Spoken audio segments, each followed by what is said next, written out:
Hello, my name's Corey and I'm here today to talk to you about backyard chickens. Now, when most people think about raising chickens, they think of a huge farm. They think of several hundred acres where cows, goats, sheep, and chickens are raised in one kind of unanimous area. Now, really that's starting to change. We're seeing people get away from the idea of large farms and beginning to raise chickens on their own. This is great since the majority of people simply don't have the outdoor space to support such a setup.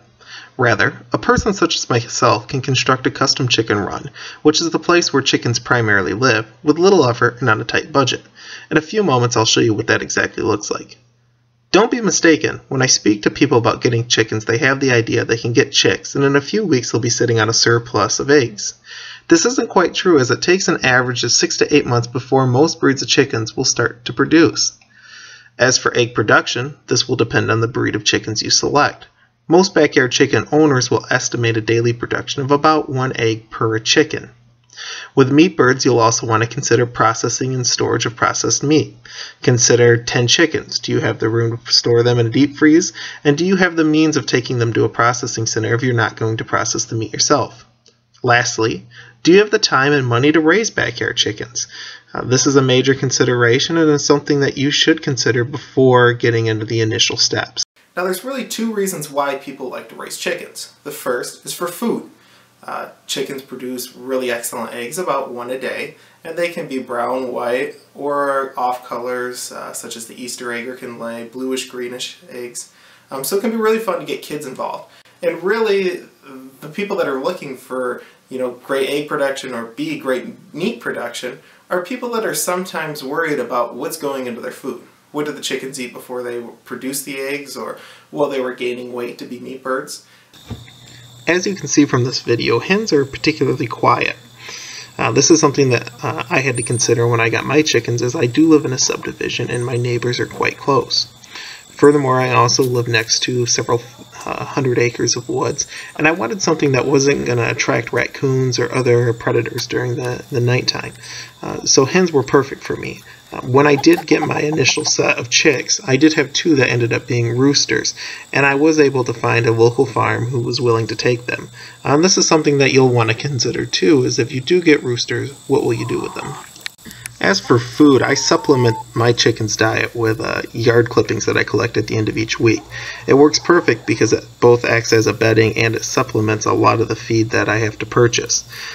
For reference, a 50-pound bag of store-bought feed, though, lasts about a month. So when I buy 3 bags, I'm not returning to the store again for about 3 months. And again, that changes with the season. In the winter, they might eat a little bit more to bulk up, and during the summer, a little bit less.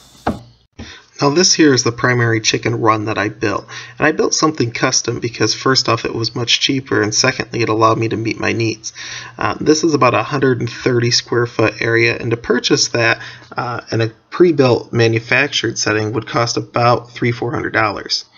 The area that I'm highlighting first is the primary living area, and this area closes off from the rest during the night, and it features a double and even triple layer chicken mesh and goat wire to help prevent any type of predators from getting in. During this last summer I added on the second extension area, which is only a single chicken wire area, which allows the chickens to get out and have a little bit more room to stretch their legs and to feed on. As you can see, the area that I'm highlighting are some thicker support boards because I did have problems with some deer that came up from the woods behind our house and from some larger dogs in our subdivision that would want to jump up on the area, and I didn't want it to collapse down. On the far left is a feeding tube that I installed, which has helped tremendously.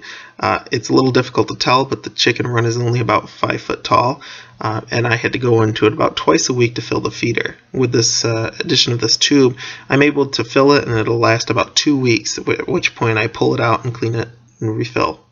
On the far right is the main watering system, which is 5 gallons connected through PVC pipe to 5 watering nipples, which again lasts for about a week. And there is also a secondary water source in the primary living area for nighttime use. The area that I'm highlighting now is the main collapsible door, and this is really useful for me because I can close off that right area from the main living area during the night, and I don't have to worry about raccoons or dogs or anything else getting in there to harm them. Now, while it is difficult to see, I did want to highlight the main chicken coop, which is connected through the exterior, so I don't have to go in to get eggs, I don't have to go in to clean it out. It really makes it simple. Now, as I said before, really you're going to want to consider what you need and what your budget is before you get into building anything. And you're really going to want to look at your area. Talk to some professionals at your local feed supply store or chick supply store and see what they suggest. Do lots of research online and set aside some money.